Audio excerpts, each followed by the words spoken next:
Vamos lá, meus irmãos, começando nossa nona aula de missões 1 e 2. Já oramos, como é costume. Mais uma vez, graça e paz. Amém. Boa noite. Amém. Graças a Deus a todos. Boa noite. Graças e paz a todos. Paz a todos.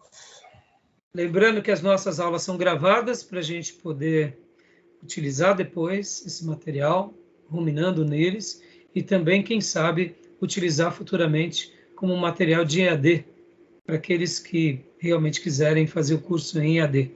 Ou se não, quem sabe, abençoando outras vidas com esses temas tão relevantes. Tá bom? Meus irmãos, vamos lá. Hoje é a nossa nona aula, quinta é a 10ª aula e depois darei a prova para vocês.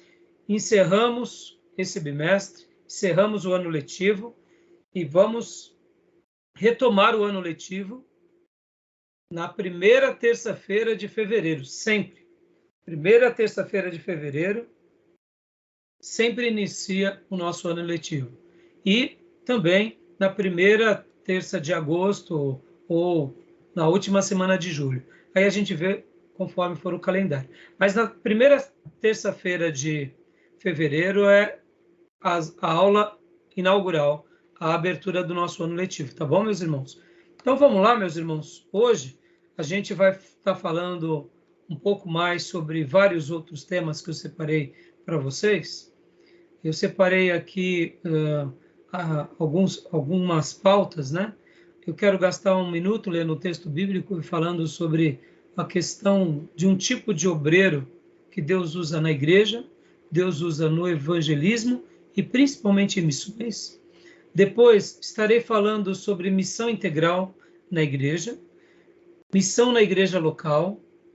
Depois quero estar falando um pouco também hoje sobre capelania, que também é uma forma de evangelismo e missões muito importante. E, por último, eu quero pincelar um pouco hoje, nesse material, que é missões, história de missões, desde o século, e desafios do século XXI. E também já começar a pincelar sobre nesse material da nossa irmã Ruth. Missões até os confins da terra, tá bom? Mas hoje a pauta vai ser essa, vai ser bem enxuta. Em resumo, a gente vai estar trabalhando um pouco mais sobre querigma. O que seria essa palavra? É proclamação e a importância de proclamarmos. E agora, para a gente iniciar, eu quero ler um texto bíblico. Texto bíblico de Filipenses 2, 19 ao 22. Filipenses 2, do 19 ao 22.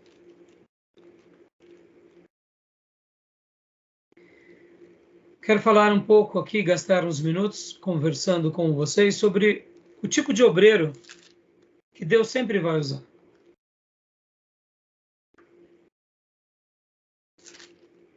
Nosso seminário, enquanto eu fazia, um professor muito querido, em toda reunião, ele sempre fazia questão de fazer citações de Timóteo para nós. E existem certos professores e certos grupos que acabam citando tanto um texto bíblico para nós, que aquilo vira praticamente um jargão da matéria, do tema que a gente aprende, que a gente estuda, né?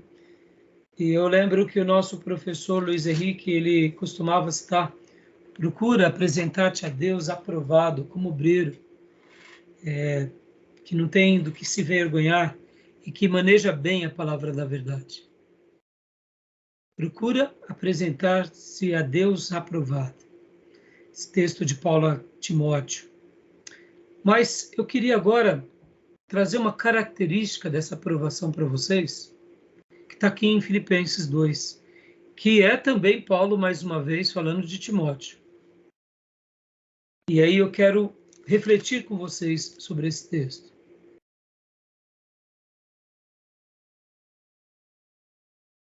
Acharam?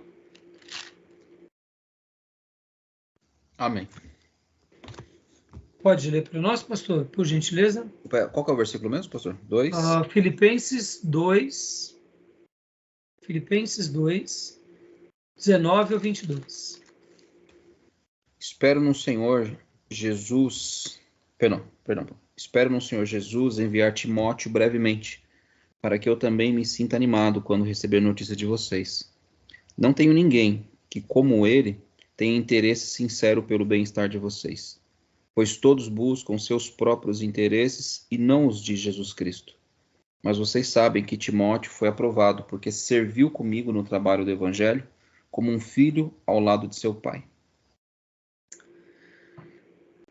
Quando eu citei há pouco o texto de Timóteo, que era 2 Timóteo 2,15, procure apresentar-se a Deus aprovado como obreiro que não tem do que se envergonhar e que maneja corretamente a palavra da verdade. E agora o próprio Paulo, falando novamente de Timóteo, ele vai dar recomendações à igreja de Filipos. E ele vai fazer aqui uma menção muito interessante no versículo 20. Não tenho ninguém que, como ele, tenha interesse sincero pelo bem-estar de vocês. Timóteo, ele demonstrava, segundo Paulo, guiado pelo Espírito Santo, ele demonstrava características diferentes. Ele demonstrava que a maneira em que ele trabalhava não era igual à das outras pessoas e até mesmo dos outros irmãos. Ele demonstrava ter uma preocupação legítima pelo outro, sincero, sem cera. Essa palavra é muito interessante, que ela entre os gregos havia os teatros, e quando eles queriam fazer interpretações, por exemplo, em que eles estavam felizes, eles colocavam uma máscara de cera sorrindo, triste, uma máscara de cera triste, e aí iam. E essa é uma das maneiras de interpretarmos essa palavra. Assim como também, antigamente, muitos comerciantes pegavam um vaso quando ele estava rachado, e vocês sabem que hoje não tanto, porque os nossos vasos são mais para enfeites, mas antigamente se colocavam coisas, líquidos, grãos. Então, quando um vaso estava rachado, ele tinha perdido o valor. Então, muitos comerciantes veacos, eles pegavam a cera e colocavam cera e pintavam em cima. Então, a cera dava aquela maquiada no vaso quebrado. Então, uma pessoa, quando ela ia comprar um vaso, ela tentava jogar numa certa região, olhando por dentro do vaso, e ali, quando ele via, de repente, um pedaço assim um pouco mais translúcido, era um vaso que tinha sido quebrado e que tinha agora cera. E então, o comprador dizia, não, isso daqui é gato por lebre. Então, sincero, tem essas construções também e essas leituras. Timóteo, ele não tinha cera, ele era legítimo. E ele era legítimo não como discursor da verdade, mas pelo interesse dos outros. E agora o 21, pois todos buscam seus próprios interesses, e não os de Jesus Cristo. Percebam que aqui Paulo está falando um segredo, de um obreiro, de um evangelista, de um missionário, de um pastor, que sempre vai ser aprovado. Qual é o segredo? É aquele que faz a obra de Deus sem os seus próprios interesses. Irmãos, guardem isso. Muita gente dentro da igreja, em nome do evangelho, em nome do reino, faz as coisas para o seu próprio interesse. É legítimo para a vida fazer coisas para o seu próprio interesse, mas para o reino de Deus não é legítimo. Para a política é legítimo, para o trabalho é legítimo, para os negócios são legítimos, para cuidar da família é legítimo, para cuidar tudo dessa vida é legítimo, exceto para o reino de Deus. Porque os nossos interesses não são os nossos, são os de Cristo, são os do corpo. E um obreiro que faz uma obra para os seus próprios interesses, ele não está fazendo para Deus e nem para o reino, está fazendo para ele. E quem faz para si, mais cedo ou mais tarde, vai naufragar, porque não é uma pessoa aprovada. Porque os valores do reino de Deus são diferentes dos valores da sociedade.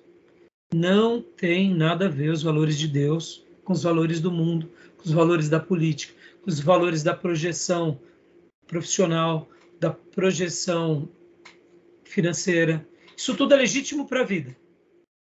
Você fazer as coisas buscando seu interesse. Mas quando se trata do reino de Deus, nós saímos de cena, nossos gostos saem de cena, e o que entra em cena é o que Deus está falando aqui, usando Paulo para Timóteo. Pois todos buscam seus próprios interesses, e não os de Jesus Cristo. Timóteo buscava os interesses de Jesus Cristo. Por isso que ele era diferente. E por isso que agora vem o versículo 22. Mas vocês sabem que Timóteo foi aprovado, porque serviu comigo no trabalho do evangelho como um filho ao lado do seu pai. O que Paulo está dizendo aqui? Porque Paulo foi grande. Paulo não buscou seus próprios interesses. Paulo buscou os interesses de Jesus. E do lado dele veio um jovem que não era tão extraordinário quanto ele, mas era tão fiel quanto ele. Lembrem-se disso. Não é o grau da envergadura intelectual, é o grau da aprovação, da espiritualidade, dessa vida desapegada e desinteresseira. Deus vai colocar pessoas do nosso lado, muitas vezes são limitados, mas o que fazem, não fazem para si, fazem para Deus. Ou seja, são pessoas aprovadas. Por que eu estou falando tudo isso, irmãos? A área da evangelização e a área de missões é uma das áreas onde mais as pessoas fazem a obra por interesse próprio. Não me pergunte o porquê isso acontece. São evangelismo com interesse próprio, são crescimentos de igreja com interesse próprio, são trabalhos e cruzadas evangelísticas com interesse próprio, crescimentos denominacionais com interesse próprio. São missões estaduais e transculturais com interesse próprio. Não me pergunte por que isso acontece, ou porque há uma quantidade enorme de pessoas que fazem isso. Uma coisa eu sei, quem faz essa obra dessa forma, mais cedo ou mais tarde vai naufragar. Por quê? Porque, como eu disse, a obra de Deus não tem nada a ver com os nossos interesses, tem a ver com os interesses de Jesus. E se eu coloco os interesses de Jesus em primeiro lugar, eu me torno aprovado. Se eu coloco os meus interesses em primeiro lugar, ou quem sabe das minhas vaidades ou do meu ministério, eu me torno reprovado. Logo, eu irei naufragar. Guardem isso no coração. E para concluir, a palavra aprovado, no grego, ela vem de uma origem que é testar, que é literalmente testar, na semelhança do que os antigos faziam. Russell Shedd comenta que na antiguidade, e eu aprendi com ele, quando você iria verificar se uma moeda era de fato de ouro, você pegava a moeda e jogava ela no mármore. E o som que ela emitisse, depois de batida, ela emitia um som. E aí você sabia, é ouro. Porque há um som pertinente ao ouro, há um som pertinente à prata, e há um som pertinente ao chumbo e ao ferro, latão. Então, muitas pessoas, na antiguidade, faziam aquilo que hoje nós temos até como comércio. Eram moedas banhadas a ouro. Parecia ouro. E no meio de um monte de moedas, você acaba pegando aquela e pensando que é ouro. Mas aí uma pessoa experiente, ela jogava. Então, o que é a palavra aprovado, senão a palavra testado? É testar aonde? No mármore. Você joga. E o som que emite, você vê se realmente é um metal valioso ou se é um metal frajudo. Percebam que uma pessoa que tem os seus próprios interesses, na hora que ela for testado por Deus, vai emitir um som do seu próprio interesse. E todos ficarão sabendo. Mesmo que eu esconda durante muito tempo, mais cedo ou mais tarde, Deus nos testará. E é por isso que quando Ele nos testa, felizes são aqueles que são aprovados pelo Senhor e que passam pela prova como foi Timóteo e tantos outros. Mas percebam que no reino de Deus, quem vai nos testar é Deus. Nós, pastores, ora, testamos, sim, os nossos obreiros. E olha, irmãos, não tem coisa mais frustrante de vermos bons obreiros em testes tão pequenos saindo som de latão. Eles dizem que são ouro, mas na hora que você testa, só sai um barulho de lata e dá mais vagabunda ainda. Então é muito ruim isso. E eu estou falando tudo isso para vocês, irmãos, para vocês pensarem. Porque a gente agora estará, nessas 2 aulas, trabalhando sobre essa urgência do querigma, que é da proclamação. Ela é muito grande, ela é muito nobre, mas ela não é para nós. Ela é para Deus, é para o reino. Quando nós fazemos algo para a nossa glória, para o nosso deleite, para a nossa vontade, nós estamos fazendo o oposto do que o Espírito Santo deixou aqui. Nós estamos buscando o nosso próprio interesse, e o nosso interesse não tem nada a ver com o bem do outro, é com o bem comigo. Por isso que naufrago. Então, que Deus possa nos achar aprovados, como foi Timóteo e Paulo. Que a gente possa crescer diante disso, tá bom? Deixo essa breve reflexão, porque, na minha opinião, uma das áreas que mais são tentadas, com obreiros aparentemente aprovados, mas não são, é no evangelismo e são nas missões. E aqui nos ministérios de ponta, como pastorado, pregação, louvor. Então, não deveria ser assim, deveria ser o oposto. Tá bom, meus irmãos? Fica essa breve reflexão para vocês. Tá bom? Querem fazer algum comentário?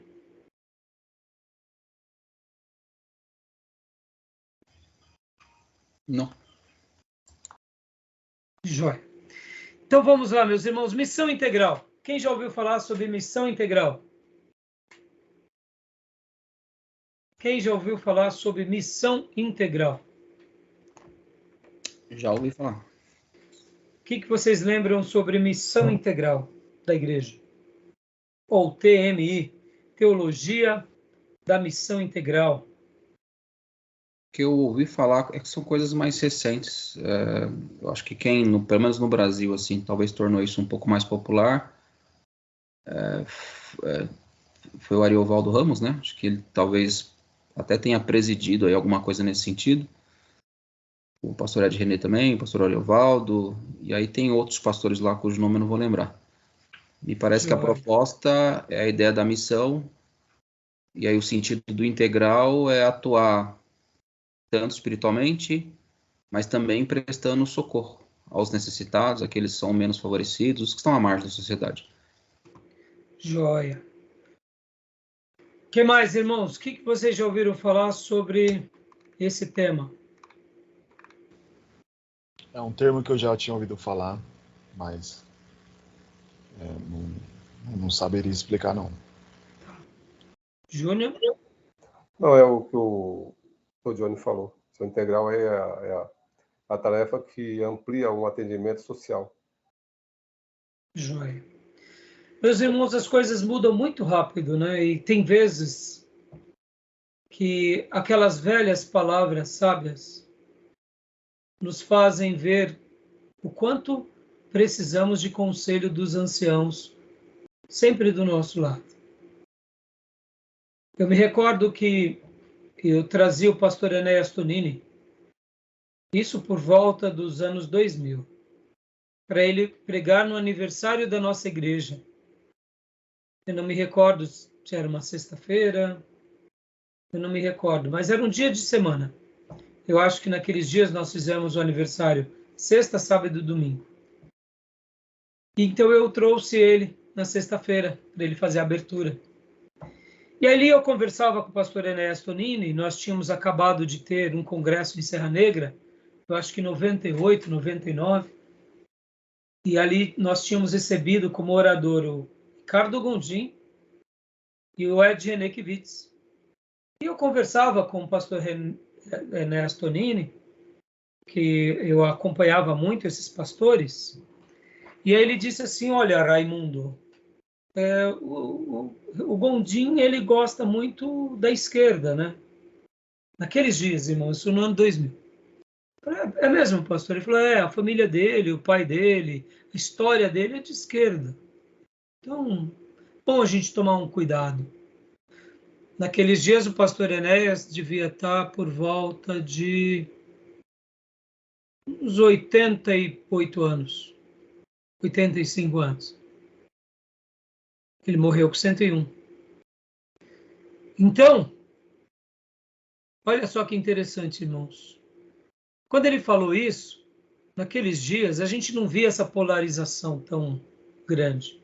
Tanto é que mesmo depois que o Lula entrou, se tornou presidente, depois a Dilma e tal, nesses dias, houve uma disseminação maior no meio do povo de Deus sobre a missão integral da igreja, ou a teologia da missão integral. Qual é a tese da missão integral? A tese é o evangelho todo para o homem todo, para todos os homens. Ou seja, é o evangelho todo para o homem todo, para todas as pessoas ou todas as nações, dando uma ideia do evangelho sendo passado para a pessoa, atingindo ela de forma onde ela se converta, onde ela mude seus comportamentos e também que esse evangelho acabe alcançando o lado social. Como proposta é muito bonita. E só para vocês terem uma ideia, no ano de 2007 eu fiz uma pós-graduação de teologia urbana. Foi quando eu validei o meu diploma de bacharel e logo na sequência fazíamos ali uma pós também de teologia urbana. E eu tive aulas com Ariovaldo Ramos. Foi muito bom, por sinal. As aulas foram boas, as aulas foram bem colocadas. Então, o Ariovaldo Ramos, inclusive nesse módulo, passou para nós essa ideia da missão integral. O Zé Machado foi um outro professor. Tive assim bons mestres ali nos ensinando. Era uma classe praticamente de 35 pessoas. Foi lá na FLAM. Antigamente era chamado seminário... como que era o nome, meu Deus? Deu um branco agora. Seminário Jovens... Eu esqueci. É em Arujá. Que virou FLAM. Faculdade Teológica Latino-Americana. Então, foi pego os professores da FLAM, alguns diretores da FLAM e os primeiros alunos da FLAM. Então, tinham 35 alunos do Brasil que vinham uma vez por mês se reunir aqui para a gente fazer esses cursos. Então, foi uma turma muito, muito boa, muito madura, foi um conteúdo muito legal. Tivemos a filha do pastor do Vale da Bênção, pastor Jonas, como que é o nome dele mesmo? Esqueci agora.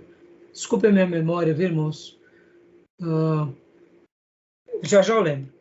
Vale da Bênção, a filha dele foi dar uma aula para nós também. Tivemos dentro desse módulo, por isso que hoje eu também vou falar sobre capelania, a Helenivação, uma das maiores capelãs do nosso país, ela que deu um módulo ali para nós, ou seja, foi um curso de alto calibre, a turma ajudou muito. Então, o Ariovaldo Ramos ali nos apresentou, e eu já conhecia um pouco sobre a missão integral, e foi muito interessante porque naqueles dias não tínhamos uma polarização, então muitos irmãos da igreja, até quando vinham apresentar a teologia da missão integral, colocava de uma forma muito equilibrada. Infelizmente, isso foi em 2007. Logo depois que houve essas mudanças do governo, os escândalos do PT, e depois o movimento de direita, e aí depois essa polarização entre o povo evangélico de esquerda, mais socialista e o povo evangélico, a grande maioria de direita, aí o negócio ficou bem escrachado, e aí as palavras do pastor Enéas Tonini fizeram todo sentido. Porque, irmãos, parece bobeira, mas esse assunto, ele ganhou muita frente em muitas igrejas, porque a proposta dele, em tese, era boa. Quem é que cria a missão integral? A missão integral, quem cria, de fato, é um homem chamado René Padilha. René Padilha, ele é um equatoriano, ele é um teólogo equatoriano, que ele vai se especializando nessa área e ele vai criando frente no meio evangélico sobre o evangelho com ação social. Então, ele seria mais ou menos uma teologia da libertação protestante. Seria quase que uma teologia da libertação protestante. Não é uma teologia da libertação protestante, mas é como se fosse uma nova leitura. Então, esse René Padilha, ele acaba tornando-se pastor aqui na América do Sul, pastor batista, inclusive, se torna um vulto muito grande, e desde a década de 70 em diante, ele vai lançando as suas bases, e ele, então, estabelece isso que ele chama de missão integral. Ele usa o termo, então acaba virando um termo utilizado pelos protestantes como um trabalho missiológico, só que ao mesmo tempo que atinge a pessoa com o evangelho, mas também atinge a pessoa socialmente. Mas agora, irmãos, só para vocês terem uma ideia, então, eu já dei esse módulo de missões algumas vezes. E durante as vezes que eu dei, olha que interessante, a primeira vez que eu dei esse módulo de missões, se não me falha a memória, foi no ano de 2013. No ano de 2013, o assunto da missão integral ainda não estava muito bagunçado. Porque vocês têm que lembrar que até mesmo esses pastores que se enveredaram para uma igreja mais liberal, em 2013 eles eram mais conservadores.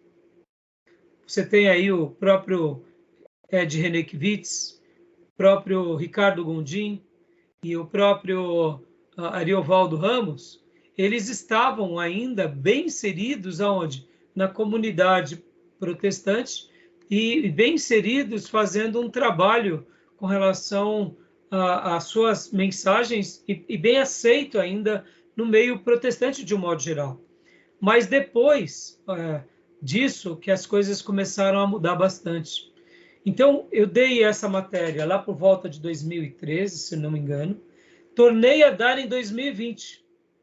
Quando eu dei essa matéria de novo em 2020, já era outro cenário, totalmente diferente. Por quê?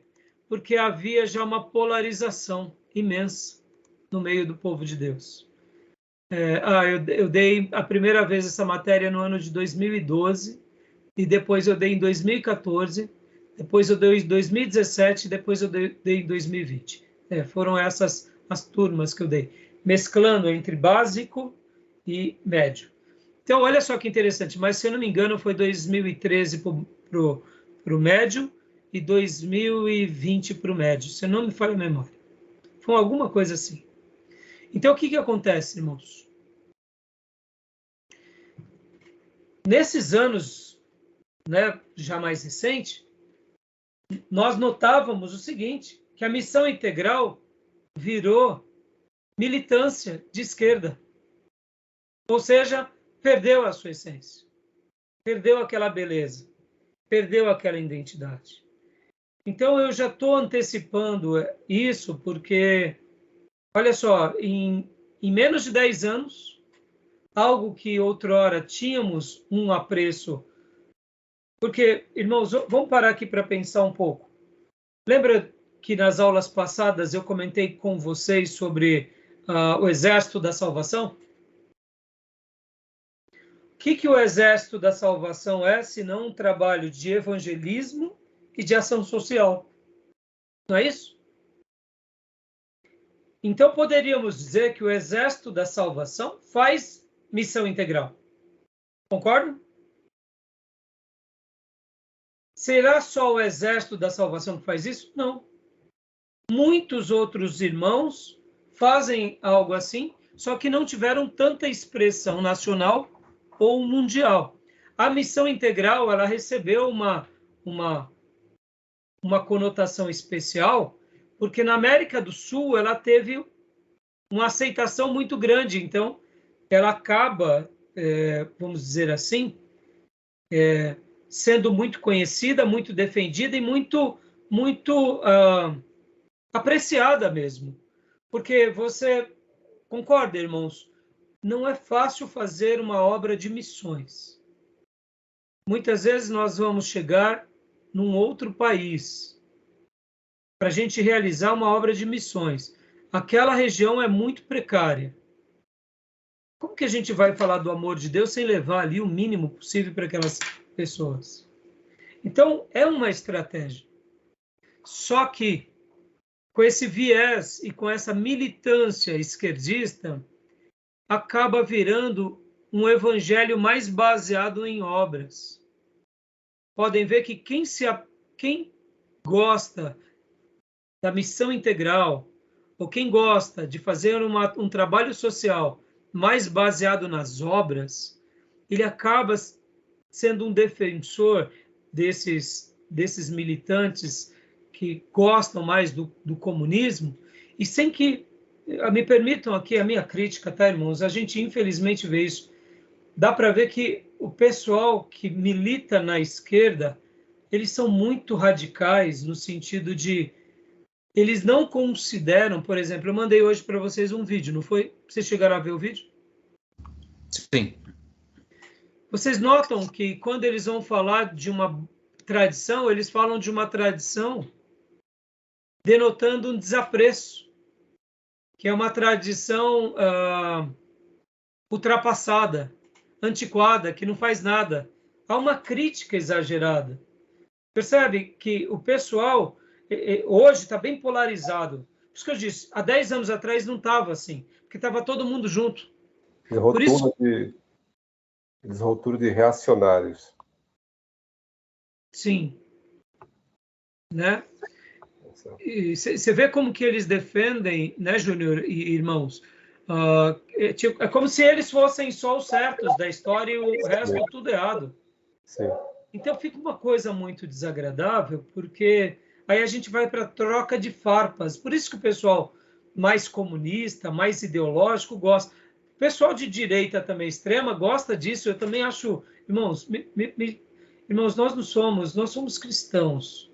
Nós temos que levantar a bandeira de Cristo sobre tudo. A gente tem que ter nossos vieses, a gente tem que ser muito equilibrado. Até nisso eu aprendi com o pastor Enéas. O pastor Enéas sempre foi equilibrado, irmãos. Sempre foi equilibrado.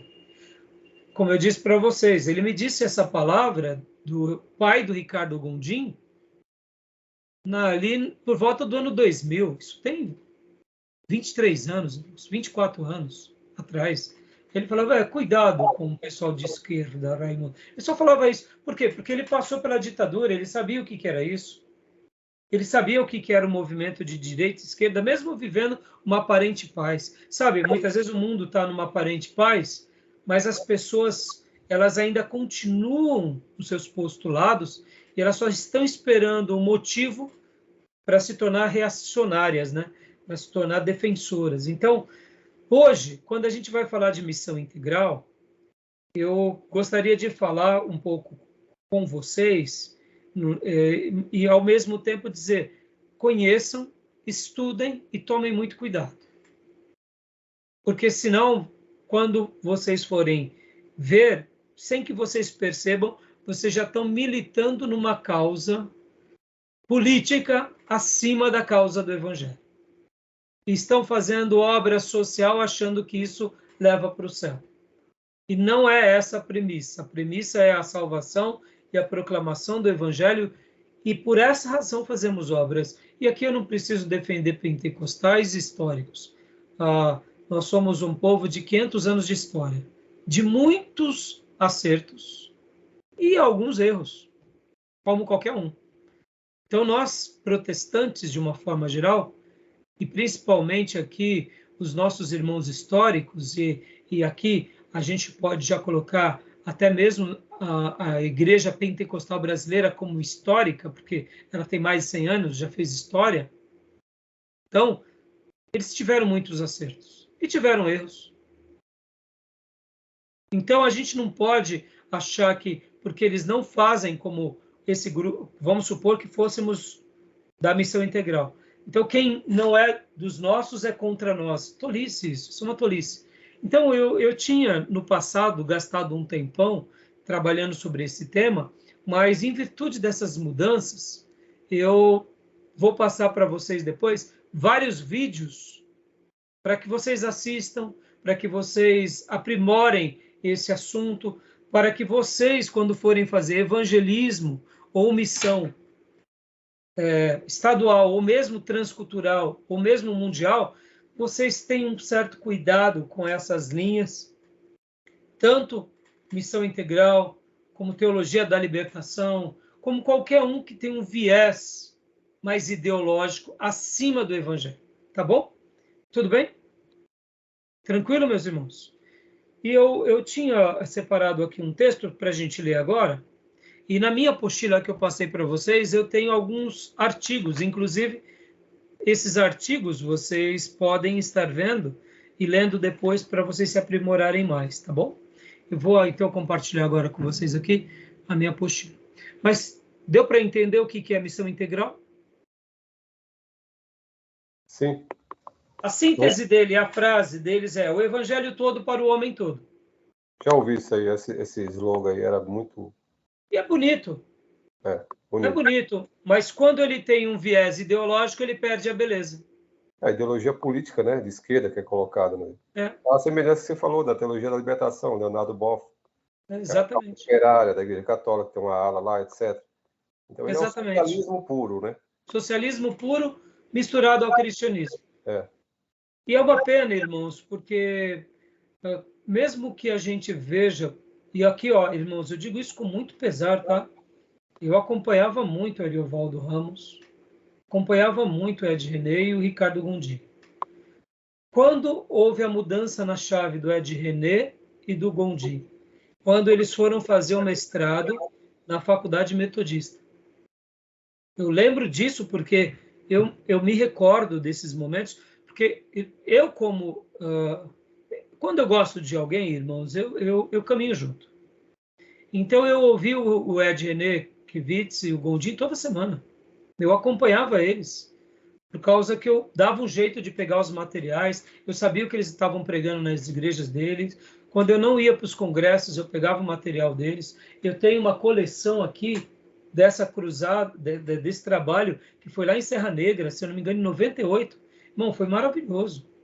Foi maravilhoso. O Gondim pregou, ele era o pregador dos dias principais, e junto com o Ed René. O Ed René falou muito de João Batista, sobre a missão do pastor como profeta. Foi especial. E o Gondim também dentro dessa premissa, valorizando a Bíblia. Se vocês pegarem esse material e vocês verem, vocês vão falar assim, maravilhoso. Só para vocês terem uma ideia, lá na nossa convenção foi gravado os kits de vídeo, né? Naquela época em VHS. Eu comprei. No momento que eu comprei, passei para os meus amigos lá do pregão. Lembra que eu falei que lá na igrejinha da Bolsa nós éramos muito, muito piedosos? E tudo que alguém ouvia de alguém passava, era uma interação muito boa.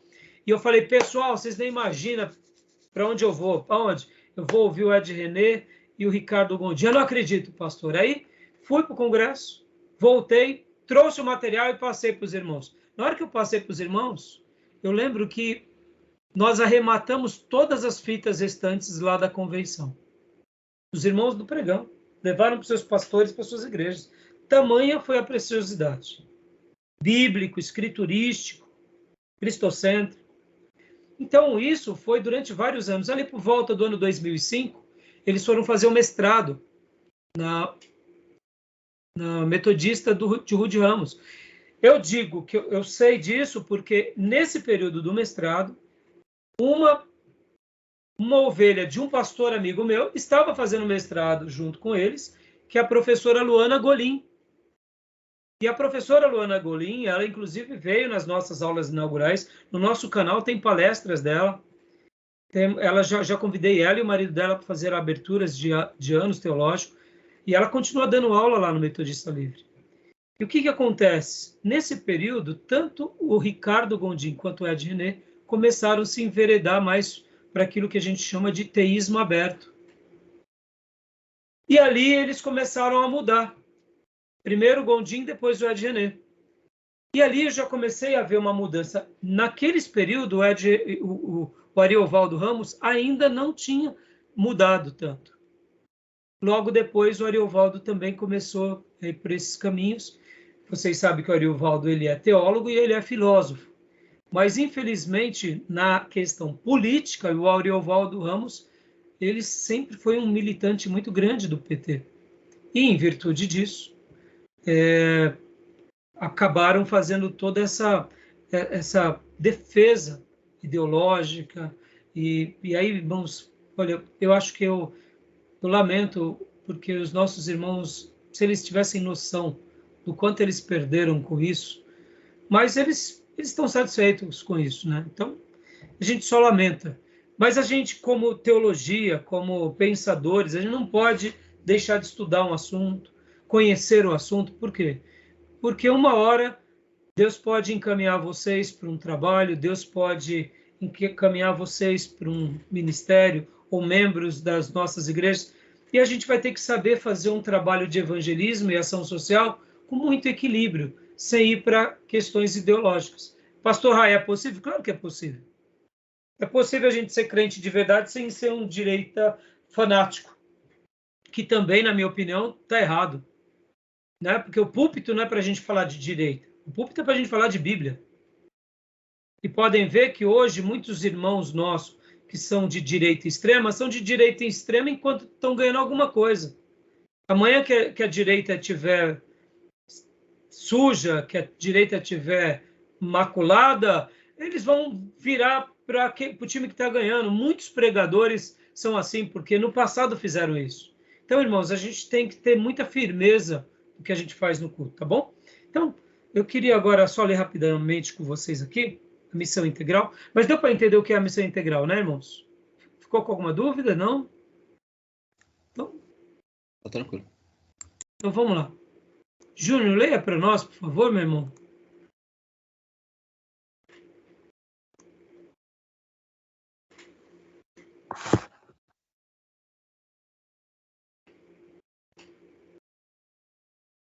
Pode ler, meu irmãozão? Ah, tá com o microfone bloqueado, Júnior. Missão integral. O evangelho todo ao homem todo, desenvolvendo comunidades e criando um jardim de Deus nas cidades. Teologia da missão integral. Muito bonito. Muito bonito essa daqui, essa ideia. E essa bonito. ideia aqui, principalmente, Júnior, só fazendo um comentário, eu aprendi com o Ariovaldo Ramos, desenvolvendo comunidades e criando um jardim de Deus nas cidades. E o Ariovaldo Ramos fala muito sobre isso, que Deus ele cria um jardim e o homem cria cidades. E o projeto de Deus é que a gente crie jardins nas cidades, mostrando o reino. Tem a ver. É lindo isso. Bonito. Mas, vamos lá, pode continuar. Teologia da missão integral, né? Isso. De acordo com Ariovaldo Ramos e Robson Cavalcante, uma vertente teológica protestante da teologia da libertação, tendo sido desenvolvida na América Latina. Para a teologia da missão integral, a dignidade humana, o cuidado com o meio ambiente e a luta contra toda forma de opressão e injustiça são aspectos indissociáveis da mensagem do Evangelho. Segundo a Bíblia, Deus criou o homem como expressão do seu amor, sendo o ser humano feito à imagem e semelhança de Deus, incumbido por Deus para cuidar da sua criação. O pecado é a atitude deliberada da humanidade de resistir a esse propósito. E Jesus, portanto, veio reconciliar o ser humano com Deus e, assim, estabeleceu o propósito de Deus para a humanidade e toda a sua criação, por meio daqueles que seguem a Jesus. Então, deixa eu dar uma pausa só até aqui, Júnior, por gentileza. As ideias são muito boas, meus irmãos. Pode ver, eu peguei esse material, parte dele na Wikipédia, né? Só para ter uma síntese. Então, a ideia é muito boa. O problema é a maneira em que eles fazem a defesa e eles se sentem exclusivistas, como se eles fossem a última bolacha do pacote. Porque quem não faz como eles não está fazendo o evangelho. Aí o foco deles aí é um foco mais materialista que a gente vê no socialismo e não do espiritual. Sim, sim. Foco E é uma materialista. maneira de levar o evangelho com a comida, não com o evangelho pelo evangelho, né? A dignidade que ele fala do homem aí é a dignidade material, de ter condição de vida melhor. É isso que ele faz de dignidade humana. Sim, sim. Isso aí, Júlio.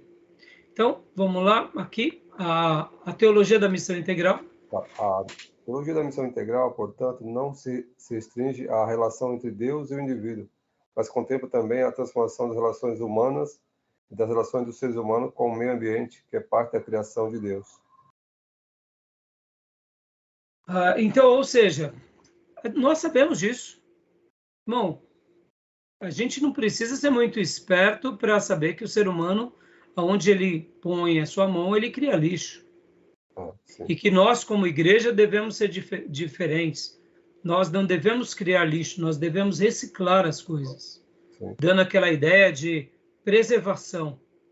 Né? Pode ver que tudo na natureza, nada se estraga. Tudo se recicla. Transforma, né? Se transforma. Tudo também, se transforma. Né? A ideia também de que, por exemplo, o cristão que tem consciência, ele sabe muito bem, não precisa ensinar para a gente que essa ideia do progresso, ele tem que andar junto, conciliar com a preservação do meio ambiente. Isso é claro. Isso é. Quem tem essa palavra e tem que ter um equilíbrio. Né? Exatamente. Continua para nós, Júnior.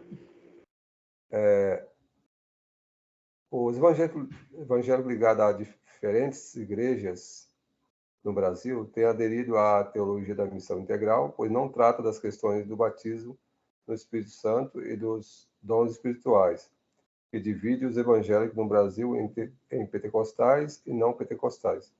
Todavia, a teologia da missão integral contrapõe-se à teologia dos missionários protestantes, anglo-saxões do século XIX, na América Latina, que se alicerça na salvação do indivíduo e a teologia da prosperidade, que enfatiza a fidelidade a Deus como forma do indivíduo obter benefício de Deus, como enriquecimento ou a cura de enfermidades em retribuição. Você vê, olha só que interessante. Porque durante algumas décadas ela, de fato, acha morada, né, nas mais variadas denominações? Por causa disso. Porque como ela não trata de assuntos polêmicos que dividem, logo todos acabam tendo ali bons olhos para ela. Por outro lado, olha só, se contrapõe porque os protestantes anglo-saxões do século XIX pregam, olha só que interessante, né? O que são essas pregações, senão os grandes evangelistas que evangelizaram o nosso país? Sim. Ou seja, como a visão deles também acaba sendo até mesmo de uma postura de ingratidão com a sua história. A teologia da prosperidade, a gente sabe o quanto eles são danosos a uma igreja, a uma pessoa. Mas os protestantes anglo-saxões, eles vieram pregar a salvação porque essa é o grande querigma.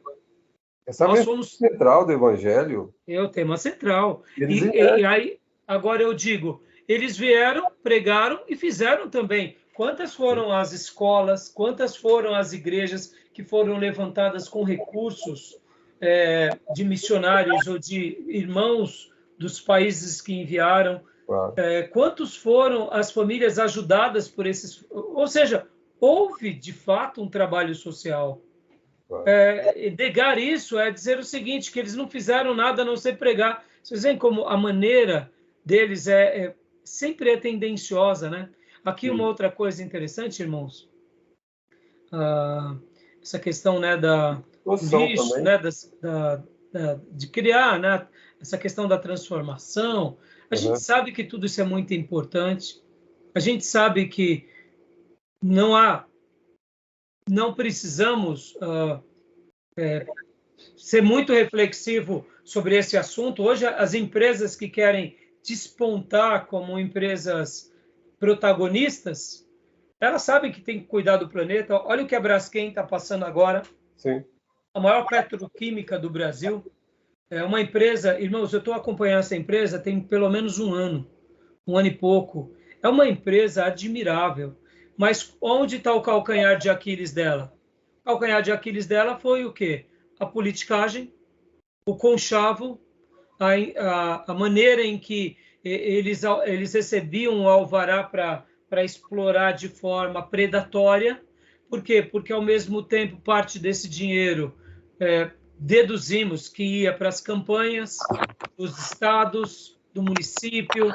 Ou seja, hoje essa empresa, irmãos, dependendo do efeito do que vai acontecer lá em Maceió, olha, ela pode, de fato, quem sabe, até entrar numa situação talvez irreversível. Porque o problema que está ali estabelecido, num primeiro momento, parece ter um certo controle. Mas não dá para saber o tamanho do que pode acontecer com Maceió por causa da extração do salgema. Né? Depois, se vocês quiserem saber mais sobre alguma coisa, pesquisem lá. Vocês vão ver como que eles faziam as extrações do salgema. E só para vocês terem uma ideia, né? A ideia, quando a gente pensa, né, que é extração mineral, nós pensamos que são túneis sendo cavados e ali eles vão lá com os caminhões ou com as esteiras e coletam. Mas não, eram perfurações, literalmente, perfurações como bem parecida com a perfuração de petróleo. Só para vocês terem uma ideia, como se descobriu o salgema lá em Maceió? Porque a Petrobras, há muitos anos atrás, na década de 70, 60, fazendo as perfurações, descobriu que ali era um depósito de salgema. A própria natureza criou aquele reservatório, segundo os geólogos, por causa de uma questão do mundo, do clima e dos mares. Ali era tudo uma região de mares, então o mar foi como se tivesse retrocedido, e ali embaixo da terra, 1 quilômetro abaixo do solo de Maceió, tem ali uma camada gigante desse sal. E como que eles extraem? Eles fazem uma perfuração, jogam água, quando essa água mistura com sal, porque literalmente é um sal mesmo, ela dissolve e aí por outra tubulação eles puxam aquele sal. Ou seja, criam um grande bolsão lá de baixo. Então, o que vai acontecer com Maceió, ninguém sabe. Segundo alguns estudiosos, desde a década de 80, já falavam que ali corria um risco violento. E as faculdades, os estudiosos diziam que precisava parar com tudo isso, mas tanto a prefeitura, quanto o Estado, quanto a própria empresa nunca parou. Por quê? Porque estavam ganhando muito dinheiro, porque era um material que dá muito lucro para a empresa. Então, a gente não precisa ser inteligente para saber disso, que uma empresa, né? Então, é bem interessante essa questão, né, irmãos? Uhum. Então, essa questão da agenda ambiental também, ela passou a ter maior evidência internacionalmente após a década de 80. Então, é uma questão de conscientização, né? Sim, sim. Conscientização. Irmãos, aqui eu pus um artigo que, inclusive, é do próprio Ed René, que na época eu selecionei, pus aqui, tá? Falando sobre isso, depois vocês leiam. E, como eu disse, depois eu também passo para vocês pelo menos uns 3, 4 vídeos tratando sobre esse assunto, né? Porque o que acontece, irmãos? Olha uma frase aqui do Ed René Padiga. A fim de proclamar as virtudes daquele que o chamou das trevas para a sua maravilhosa luz. O que ele quer dizer com isso? Que quando a gente realmente faz uma obra social, nós damos um impacto, e damos mesmo. Irmãos, indiferente da militância, da segregação que eles causam, da desconsideração que eles geram naqueles que são históricos, a ideia em si da missão integral é muito interessante, é muito útil. Dá para a gente aplicar várias coisas sem se contaminar. Aliás, já fazíamos isso. Mesmo que eles possam ter uma voz mais social, mais palatável diante das pessoas, a gente pode estar olhando, apreciando tudo isso e aprendendo um pouco com tudo isso que tanto Ed René Padilha quanto outros defensores falam sobre a missão integral. Tá bom, meus irmãos? Uhum. Beleza? Tudo bem? Beleza, então? Querem Tudo fazer bem. alguma pergunta? Olha só. Olha que a missão prioritária da igreja é pregar a salvação. E segundo plano, auxiliar nessa questão social, porque a demanda prioritariamente é do Estado. De todos os governos, Estado federal, estadual e municipal. A igreja vem em segundo plano, vem para auxiliar. Mas qual é a missão número 1 da igreja? É a salvação. Entendeu? Salvar.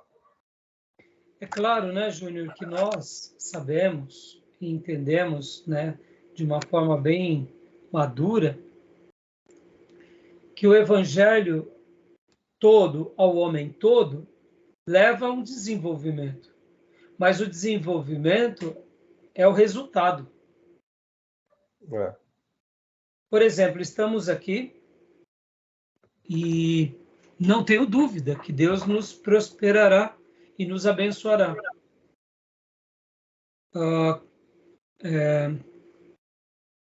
Como que é o nome mesmo? Tem Karl Marx e tem Max Weber, grande sociólogo.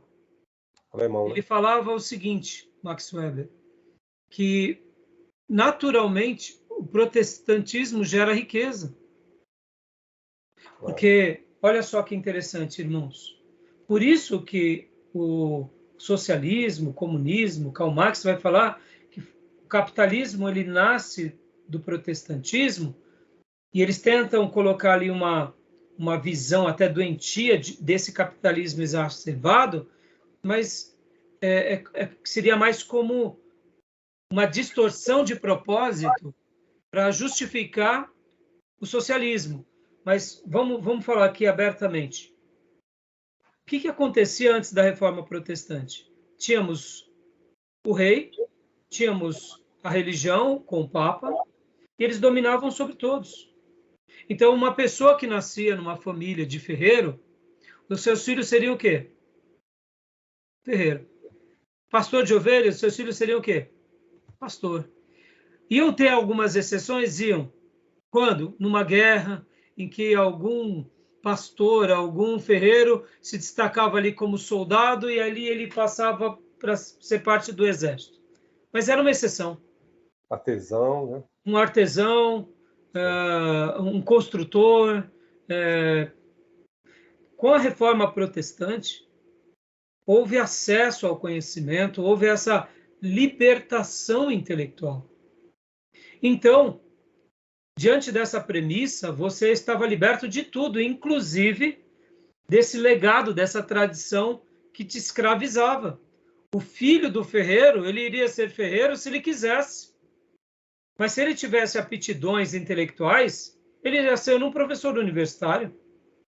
Então percebam, irmãos, que quando Max Weber ele fala que o evangelho gera em nós riqueza, isso é natural, irmãos. Por isso que a teologia da prosperidade acha morada em muitas famílias, mas se a gente conhecesse um pouco a história do protestantismo e o que ele gera, a gente não precisaria nem correr atrás.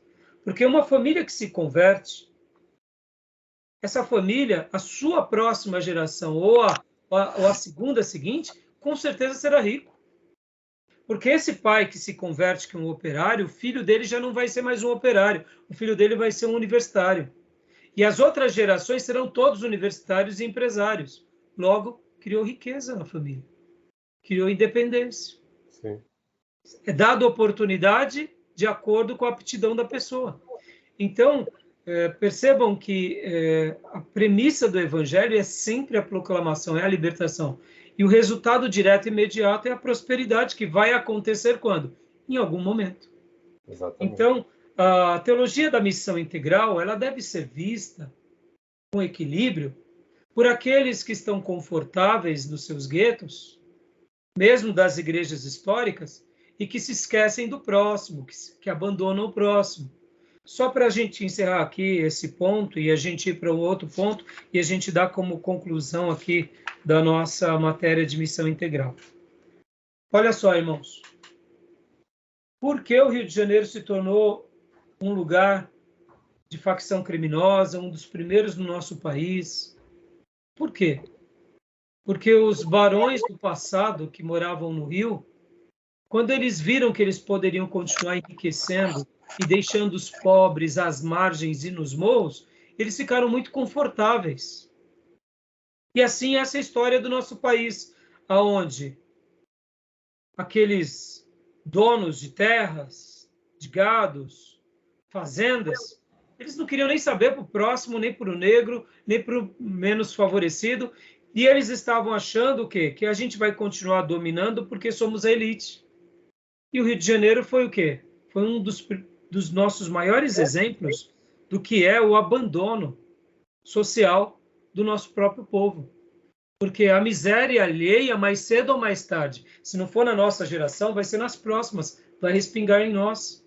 Então, aonde a missão integral, a teologia da libertação, ela é algo interessante para a gente passar para a igreja. Irmãos, a gente precisa fazer obras sociais. A gente precisa olhar para a favela como um problema nosso. A gente precisa olhar para as facções criminosas como um problema nosso. A gente precisa olhar para as penitenciárias, os pontos de droga, como um problema nosso. Por quê, irmãos? Porque muitas vezes a gente está enriquecendo, prosperando as nossas gerações, e a gente está olhando para o pobre, para o drogado, para a prostituta, para o favelado, para aquele que mora num córrego, e a gente não está ligando para eles. E quando liga para eles é com interesse próprio, para se candidatar, para vereança, para sair nas redes sociais da igreja. Ou seja, irmãos, não é isso que Deus espera de nós. Então, é importante a gente estar lembrando que essa questão do órfão e da viúva não é algo de esquerda, não é algo de agenda de militantes, socialistas, de radicais. A viúva e o órfão e o imigrante é algo que está lá no Velho Testamento. É objeto do amor, né? Exatamente, é o objeto do amor. Não é da política. É o objeto do amor. Não é da ideologia, não é como fala aí, da integral, da ideologia, da construção da teologia, missão integral, o que é muito lindo e bonito, o slogan. Isso é, desde Cristo, uma missão da igreja. Se leva o evangelho, a pessoa liberta, uma libertação espiritual, que a igreja leva também essa libertação espiritual, a ajuda social e a questão da educação. Sim. Educação, porque sem educação, eu vi um YouTube num bairro de Nova York sobre os judeus que domina lá. Ele falou: o que é a prosperidade judeu? Não é tanto o judeu é rico. O judeu prospera, o conceito de prosperidade dele é avançar. Mas o que é esse avanço? Fidelidade a Deus. Ele fala assim: poxa, eu estou vivo, eu tenho um chinelo, outrora eu não tinha nada, eu escapei do holocausto. Estou vivo, então eu avancei. Então essa questão de a fidelidade, a prosperidade deles é o avançar em fidelidade com Deus. Eu vi esse conceito, um judeu falando. Sim, e Júnior, como você falou, e muito bem colocado, é o objeto do amor. Então, a gente tem que lembrar que quando a gente pensa, estuda um pouco sobre isso, porque, irmãos, olha só que interessante. Como eu disse, em 10 anos eles mudaram tanto. Eles saíram de 10, 15 anos de um grupo que tinha coesão com o povo evangélico. Hoje hoje está dividido até o povo evangélico com essa questão, essa pauta ideológica. Então, olha só que interessante. Vamos esquecer tudo isso. Mas é importante a gente ver essa situação, porque, irmãos, sejamos honestos. O pobre, o favelado, o drogado, o traficante, a prostituta e principalmente o morador de rua e a criança de rua, eles são o quê? São pessoas invisíveis. Sim. Inclusive para nossas igrejas. Isso é um pecado e a gente não pode esquecer. A gente tem que ter olhos para eles. Foi feito, certa ocasião, um aluno de uma universidade, ele fazia psicologia, e ele fez um trabalho dentro da faculdade, e isso até criou uma certa popularização sobre pessoas invisíveis.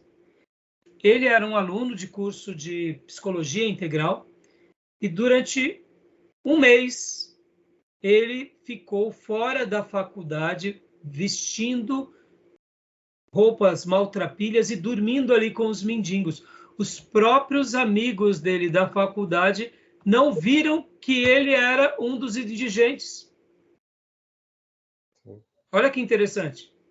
Depois que ele apresenta o seu trabalho, ele chamou isso de pessoas invisíveis. Ou seja, parece que não, irmãos, mas esse é um pecado que a gente acarreta. As pessoas que elas são hoje drogadas, da Cracolândia, ou que elas estão à margem da sua sociedade, a nossa sociedade e a igreja as criminaliza a um ponto que elas se tornam pessoas invisíveis. Nós passamos por ela como se elas não fossem pessoas. Sim, elas são ignoradas. Né? São ignoradas. Isso é um pecado nosso. Então, o assunto de estudarmos sobre missão integral, indiferente da pauta deles, ou teologia da libertação, é uma maneira também para que a gente tome alguns tapas de luva de pelica para acordar um pouco, para lembrar disso que eu acabo de dizer sobre a pauta do Velho Testamento. Porque o que era o Velho Testamento, senão socorrer também o órfão e a viúva?